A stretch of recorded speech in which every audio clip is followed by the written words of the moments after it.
ईपीके capital का दैनिक प्रस्तुत संक्षिप्त विवरण 15 सितंबर 2025।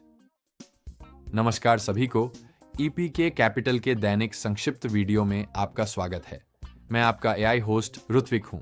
इस श्रृंखला में हम आपको अपडेट करने और विश्व के वित्तीय समाचारों को समझाने का प्रयास करते हैं। तो बिना किसी देरी के चलिए शुरू करते हैं। S&P 500 6500 डिमाइडू 6.5% प्लस और 17.3% YTD के साथ रिकॉर्ड के करीब।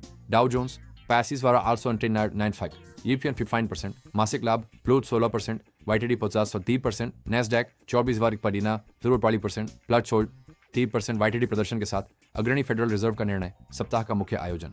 सबसे महत्वपूर्ण मैक्रो इकोनॉमिक कारक बुधवार का FOMC बैठक 16-17 सितंबर है। बाजार 86% संभावना के साथ 25 आधार अंक की दर में कटौती की कीमत लगा रहे हैं, जो 4.25% तक है। यह फेड के पहले कटौती का संकेत है जब से टाइटनिंग चक्र शुरू हुआ है। समर्थनकारी आर्थिक डेटा। अगस्त में बेरोजगारी 4.3% पर पहुंच गई, 2021 के बाद सबसे उच्च। साप्ताहिक बेरोजगारी दावों में चिंताजनक वृद्धि देखी गई। अमेरिकी अर्थव्यवस्था ने पहले अनुमान से 911,000 कम नौकरियां बनाई। निर्माता मूल्य सूचकांक अगस्त में अप्रत्याशित रूप से 0.1% गिर गया। बॉन्ड बाजार संकेत दे रहे हैं आसान होने की उम्मीदें। बैंक ऑफ अमेरिका की यील्ड्स पूरे वक्र में गिरावट आई। 10 वर्षीय यील्ड 4.06% पर जुलाई के उच्चतम स्तर से नीचे, जो 4.40% से ऊपर था, और 2 वर्षीय यील्ड अपने सबसे निचले स्तर पर 2022 के बाद से पहुंची। यह फेड के आक्रामक आसान करने की उम्मीदों और विकास की चिंताओं को दर्शाता है। माल और मुद्रा बाजार। माल WTI क्रूड 60.11 फ्लावरो 8%। यूक्रेनी हमलों के बाद रूसी आपूर्ति की चिंताओं से समर्थन प्राप्त। सोना 3,609.75 फेड की आसान उम्मीदों पर रिकॉर्ड उच्च के करीब। चांदी 36 हाल की बढ़त को स्थिर कर रहा है। मुद्राएं GBP USD 8.355 फ्लावर 13%। यूके की चुनौतियों के बावजूद पाउंड की मजबूती। डॉलर सूचकांक फेड की कटौती की उम्मीदों पर कमजोर हो रहा है। इस सप्ताह कई केंद्रीय बैंक की बैठकें अस्थिरता की संभावना बनाती हैं।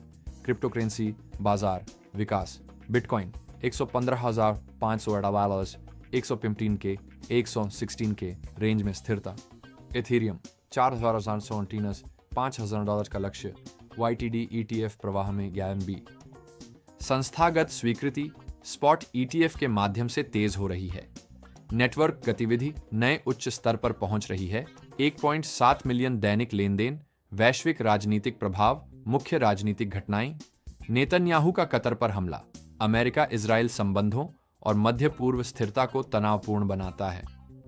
ट्रंप की इजरायली कार्रवाइयों से नाखुशी राजनयिक संतुलन को प्रभावित करती है। एलोन मस्क की UK राजनीतिक टिप्पणियां दक्षिणपंथी रैली में विवाद पैदा करती हैं। ये तनाव बाजार गणनाओं में भू राजनीतिक जोखिम जोड़ते हैं। अंतरराष्ट्रीय बाजार प्रदर्शन। यूरोपीय बाजार FTSE 100 कमजोर ब्रिटिश विकास डेटा के कारण। डेक्स 100.02% यूरोपीय आर्थिक चिंताओं के बीच। कैक 40 0% मामूली लाभ के साथ एशियाई बाजार। निक्केई 225 29% स्थिरता दिखाते हुए।